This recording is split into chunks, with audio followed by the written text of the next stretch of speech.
جی viewers, ایسے ملک آپ کی خدمت میں حاضر ہوں حجاب یوٹیوب چینل کے ساتھ۔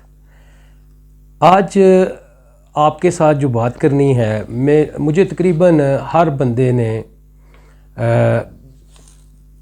ویوز بابا یحییٰ کی میری جو ویڈیو تھی، ویلاگ تھا، اس پہ 36,000 سے ابو ویوز جو آئے، ان میں کافی لوگوں نے مجھ پر ایک الزام بھی عائد کیا کہ آپ بابا یحییٰ کے خلاف ایسے ہی ہو گئے ہیں آپ نے، اور حوالہ کیا دے رہے ہیں مجھے کہ منصور حلاج، ان کے اوپر بھی لوگوں نے الزام لگایا، ان کے اوپر بھی یہ کیا۔ تو لوگ جو ہیں وہ قاصر ہیں ایسے بزرگان دین کو سمجھنے کے لیے، یہ ایک رازدان ہوتے ہیں اللہ کے، تو آپ کو ان کی سمجھ نہیں آ رہی۔ خیر، میں نے کچھ پہلے چند تھے، پھر آہستہ آہستہ یہ بڑھتی گئی تعداد، اور پھر میں نے سوچا کہ میں آپ لوگوں کے ساتھ بابا یحییٰ اور منصور الحاج میں فرق بتا دوں آپ کو۔ تو سب سے پہلے بابا یحییٰ کے متعلق تو میں آپ کو بتا چکا کہ ان کا کوئی تصوف کے ساتھ میرے خیال میں کوئی لنک نہیں بنتا۔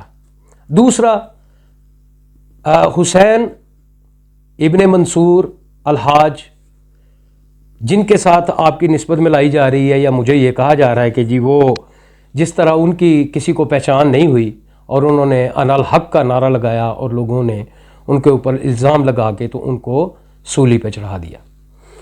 تو میں آپ کو بتا دیتا ہوں مکمل سٹوری جو ہے وہ تھی کیا۔ منصور حلاج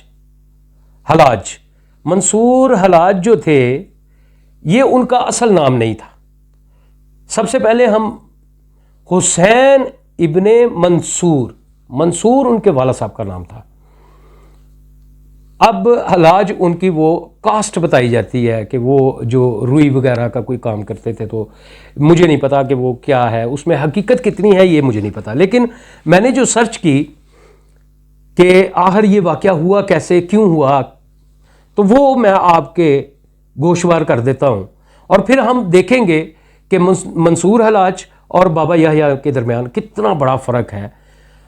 اس کے بعد یہ آپ پہ ڈیپینڈ کرتا ہے کہ آپ اس کو کس نگاہ سے دیکھتے ہیں۔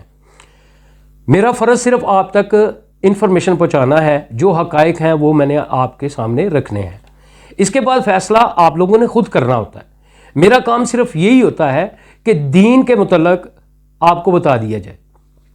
اب ان کے متعلق کافی تنقید جو کہ پائی جاتی ہے، بے شمار ان کے مخالفین ہیں، لیکن منصور آپ کو آخر یہ سولی پر کیوں چڑھایا گیا؟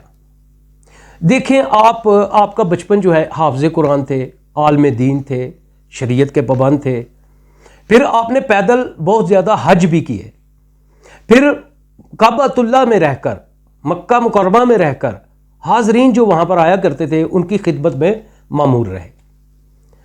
یہ تو تھا ان کا وہ دور جس دور میں یہ اللہ تعالی کی طرف شریعت کے مطابق چل رہے تھے۔ اب اس کے بعد حسین ابن منصور جو ہیں وہ آگے کی منزل کو چلتے ہیں۔ اب آگے کی منزل کو یہ چلتے ہیں کہ انہوں نے مشاہدات کرنے شروع کر دیے۔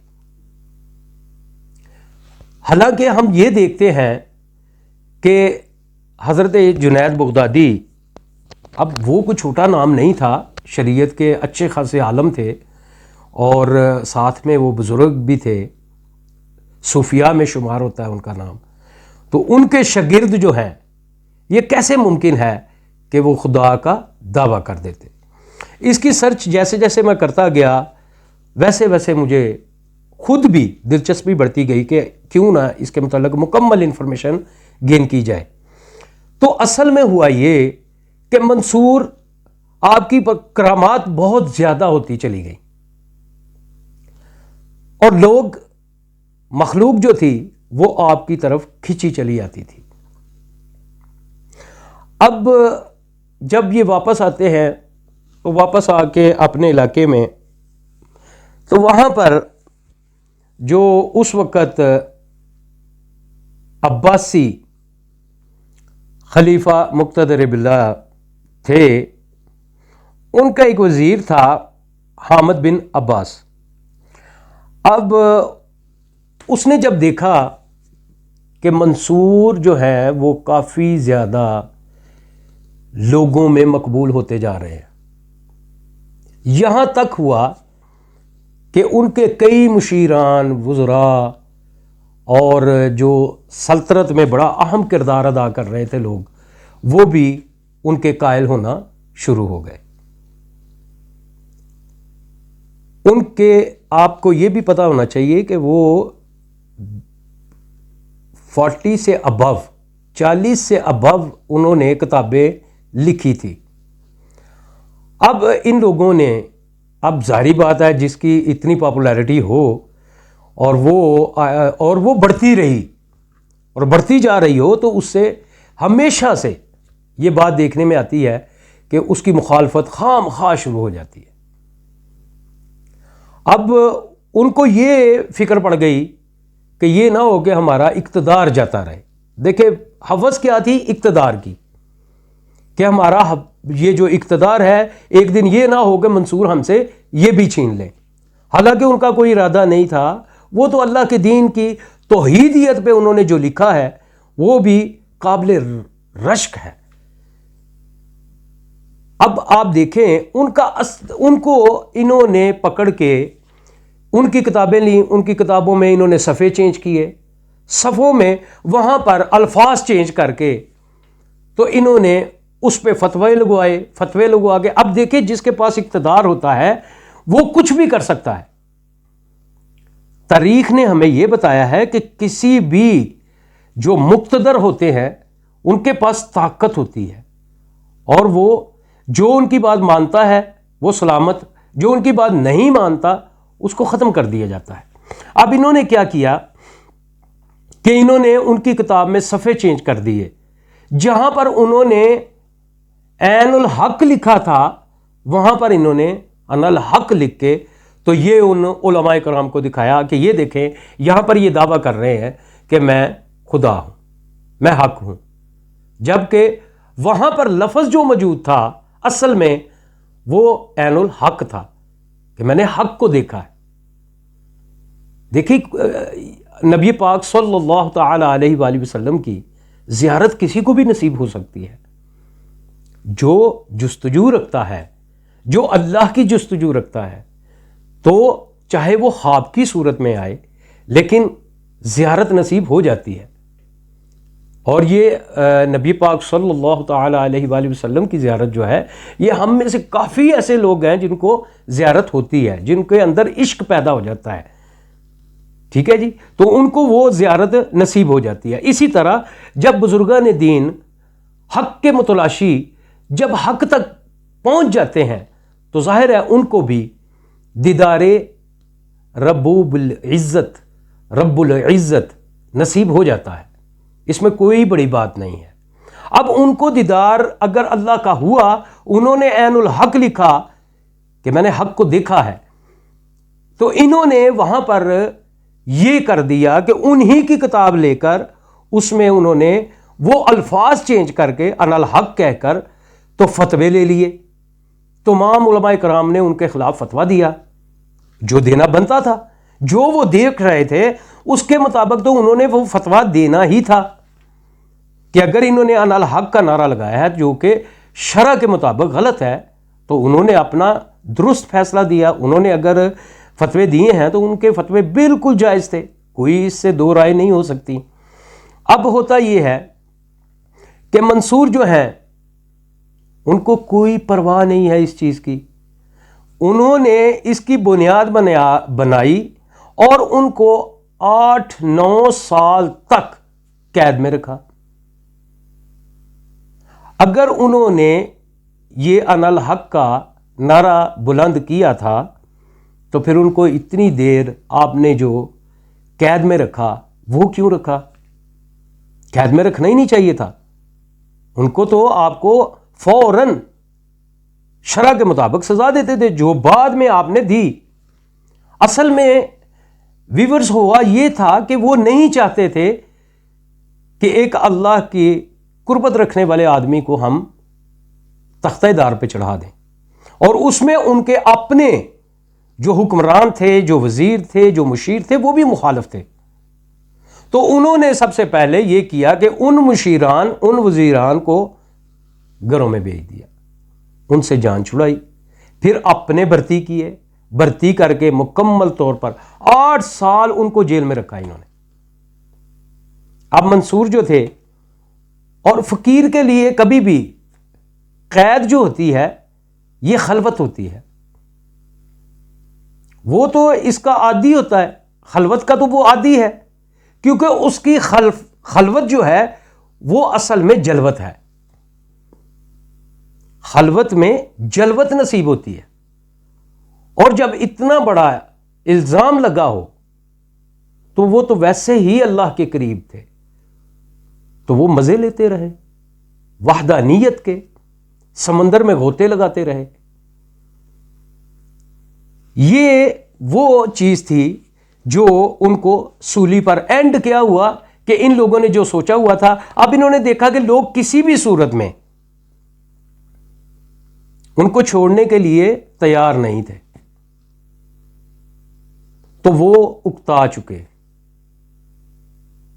جو مقتدر تھے، جو حکمران تھے، وہ آخر کار اکتا گئے، تھک گئے، ہار گئے کہ اب کیا کریں، کس طریقے سے اس مخلوق کو سمجھائیں. لیکن ان کو یہ فیصلہ لینا پڑ گیا. ان کو پتا تھا کہ اگر ہم نے ان کو چھوڑ دیا تو ان کی مقبولیت اتنی ہے کہ ہم اقتدار جو ہے بالکل ہمارے ہاتھ سے جائے گا.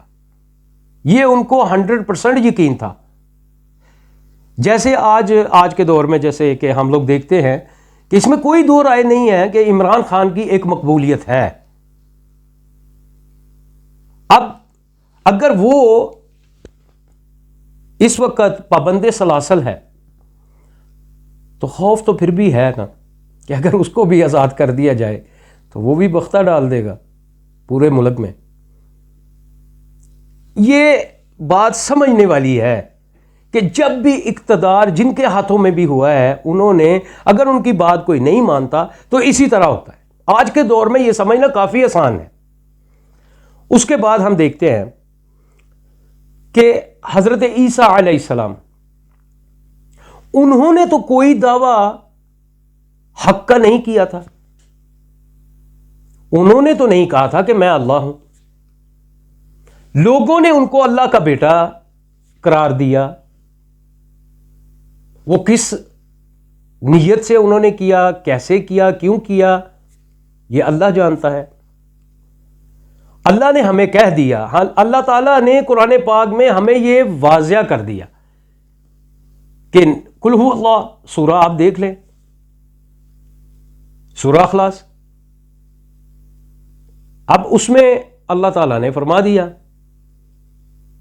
کہ بھئی یہ اللہ تعالیٰ نے نہ کسی کو جنا ہے، نہ اس کو کسی نے جنا ہے.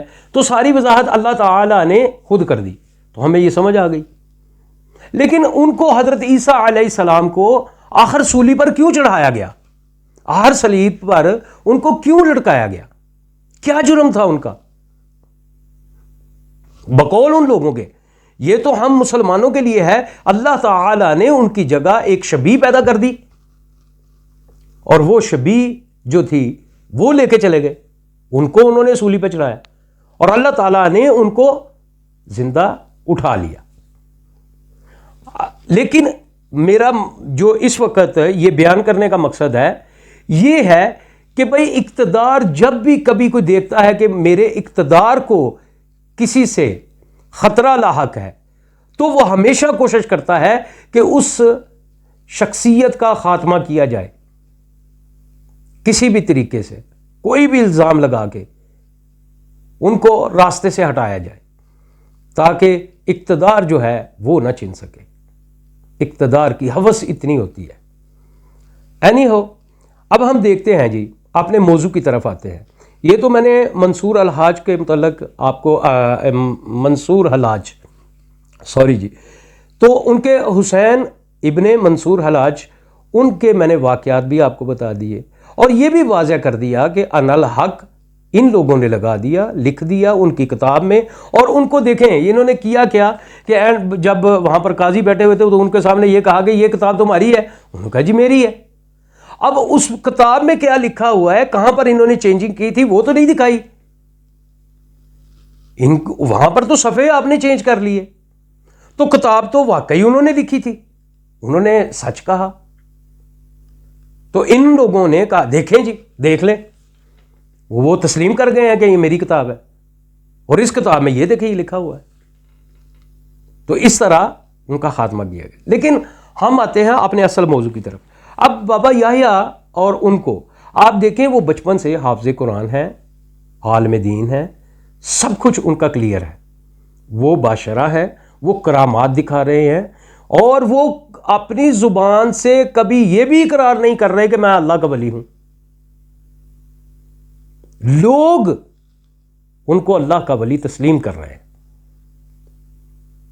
کیونکہ یہ ہوتا ہی یہ ہے کہ جب اللہ کے قریب کوئی ہو جاتا ہے تو تمام مخلوق کے دلوں میں اللہ تعالیٰ اس کی محبت ڈال دیتا ہے. اور ایک ایسا سسٹم چلتا ہے کہ لوگ خود بخود، ہم نے اپنی حیات میں دیکھا کہ جو لوگ جنگلوں میں بیٹھے ہیں لوگ ان کو بھی تلاش کر کے جنگلوں میں چلے گئے، ان کے ارد گرد جمع ہو گئے. بے شمار مسالے موجود ہیں. تو جہاں تک بابا یحییٰ کی بات ہے تو ان میں ہمیں کوئی ایسی چیز نظر نہیں آ رہی. ہمیں یہی چیز نظر آ رہی ہے، اور یہی میرا ان سے اختلاف ہے کہ وہ ہر بات پر اپنی تعریف چاہتے ہیں، جبکہ ایک ولی جو ہوتا ہے وہ اپنی تعریف نہیں اللہ کی تعریف بیان کرتا ہے. وہ کبھی اپنی زبان پر اپنی بات لاتا ہی نہیں. اپنی زبان پر کبھی ولی اللہ نہیں کہتا کہ میں ولی ہوں، میں نے یہ کیا تو وہ ہو گیا، میں نے وہ کیا تو یہ ہو گیا. اس طرح نہیں ہوتا. تو جن لوگوں نے مجھے یہ حسین ابن منصور الحلاج کی بات کہی، میں ان کو یہ بتانا چاہتا ہوں کہ ان میں اور ان میں کتنا فرق ہے. یہ فیصلہ آپ خود کر لیں، ان کی زندگی کا مطالعہ کر لیں. آپ سرچ کر سکتے ہیں ان کے متعلق، آپ کو ہر چیز مل جائے گی. بے شک اس میں کوئی شک نہیں کہ اس وقت کے حکمرانوں نے تاریخ مٹا کے رکھ دی، اپنی مرضی کی تاریخ، اپنی مرضی کے الزامات لگوائے، اپنی مرضی سے سارا کچھ لکھوایا اور حقائق کو مٹانے کی کوشش کی. لیکن اللہ تعالی کی ذات اوپر ہے، اور جس کا اللہ سے تعلق ہوتا ہے وہ کبھی بھی ختم نہیں ہوتا. اتنی مخالفت ہونے کے باوجود کیا منصور حلاج کو کوئی بھول گیا؟ آج بھی ہم ان کا نام لے رہے ہیں، آج بھی ہم ان پہ بات کر رہے ہیں، آج بھی ہم ان کے حوالے دے رہے ہیں. یہ تعلق تھا اللہ کے ساتھ. جب اللہ کا دوست کوئی بن جاتا ہے تو اللہ تعالیٰ اس کے نام کو کبھی بھی مٹنے نہیں دیتا. وَيَبْقَى وَجْهُ رَبِّكَ ذُو الْجَلَالِ وَالْإِكْرَامِ. جب وہ ذات اور اس کی طرف دیکھنے والے وہ سارے کے سارے باقی رہیں گے، ان کا نام باقی رہے گا. ہمیں صرف یہ دیکھنا ہے کہ اگر وہ بابا یحییٰ جو ہیں وہ اپنے آپ کو اگر ملامتی بھی کہتے ہیں ضرور کہیں، ہمیں کوئی ان سے اختلاف نہیں ہے. مجھے ذاتی طور پر ان سے کیا اختلاف ہو سکتا ہے؟ وہ کہیں، وہ جو ان کا دل کرتا ہے وہ کہہ سکتے ہیں. لیکن عرض پھر وہی ہے کہ ہم نے دیکھنا ہے کہ کیا اتنے بزرگان دین، ہسٹری موجود ہے ہمارے پاس، انہوں نے کبھی یہ باتیں کی؟ اگر انہوں نے نہیں کی تو جو کر رہا ہے وہ عمل تو ہو سکتا ہے، کامل نہیں ہو سکتا. اس کا ولایت کے ساتھ کیا تعلق، اس کا اللہ رب العزت کے ساتھ کیا تعلق؟ وہ تو اپنے نفس کا پجاری ہے، اور جب تک اپنا نفس جو ہے وہ ختم نہیں کرتا اس وقت تک وہ کچھ بھی نہیں کر سکتا. تمام دعوے اس کے بالکل بے بنیاد ہیں، اور نہ ہی وہ کبھی دنیا میں مخلوق میں وہ عزت وہ مقام پا سکتا ہے جو اللہ کا ایک دوست پا سکتا ہے۔ میرا آپ لوگوں کے اختلافات جتنا آپ نے مجھے لکھا میں نے اس کا جواب آپ کو دے دیا ہے۔ اب غور کیجئے گا اور اس پر ضرور تحقیق کیجئے گا کہ کہیں میں نے کوئی غلط بات تو نہیں کہہ دی۔ میرا فرض میں نے ادا کیا۔ اللہ تعالیٰ آپ کو مجھے سمجھنے کی توفیق عطا فرمائے۔ وآخر دعوانا ان الحمد للہ رب العالمین۔